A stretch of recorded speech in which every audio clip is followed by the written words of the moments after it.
জামালপুরের ইসলামপুরের পূর্ব গামারিয়া গ্রামে অনুষ্ঠিত হলো গ্রাম বাংলার ঐতিহ্যবাহী মই দৌড় প্রতিযোগিতা। 50 বছর পর আয়োজিত এ খেলা দেখতে আসে শিশু থেকে বৃদ্ধ, নারী পুরুষ সহ হাজারো মানুষ। দর্শকদের করতালি আর উচ্ছ্বাসে মুখরিত হয়ে ওঠে চারপাশ।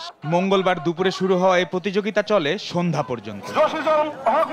প্রতিযোগিতায় 4টি ষাঁড় একটি ময়ে বেঁধে দেওয়া হয়। ময়ের উপর দুজন ব্যক্তি উঠে নির্দিষ্ট জায়গা থেকে দৌড় শুরু করেন। খেলার প্রায় 1 কিলোমিটারের রানওয়ের মতো দেখতে কৃষকের মাঠে গতির সাথে পাল্লা দেয় 2 ময়ের 8টি গরু। সময়ের ভিত্তিতে যে দল প্রথমে গন্তব্য পৌঁছায় সেই দলই বিজয়ী হয়।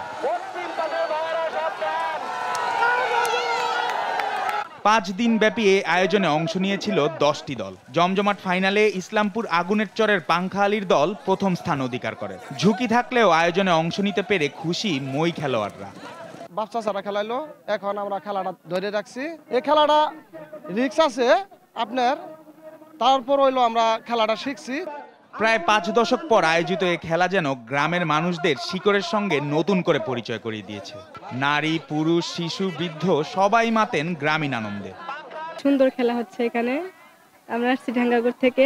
আমি আশাবাদী ইনশাআল্লাহ আগামী বছর থেকেও যেন এসব খেলার আয়োজন করা হয়। অনেক মা বোনেরা আসছে খেলা দেখতে, খেলাটা খুব আনন্দময়ী। দর্শকের ভালো সাড়া পাওয়ায় আগামীতে আরো বড় পরিসরে আয়োজন করার কথা ভাবছেন আয়োজকরা।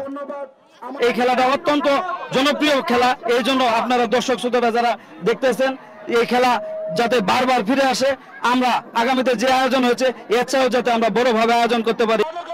পুরানো ঐতিহ্যকে ধরে রাখতে প্রতি বছর এমন আয়োজন করার দাবি স্থানীয়দের। জুবায়ের নূর, স্পোর্টস ডেস্ক, দেশ টিভি।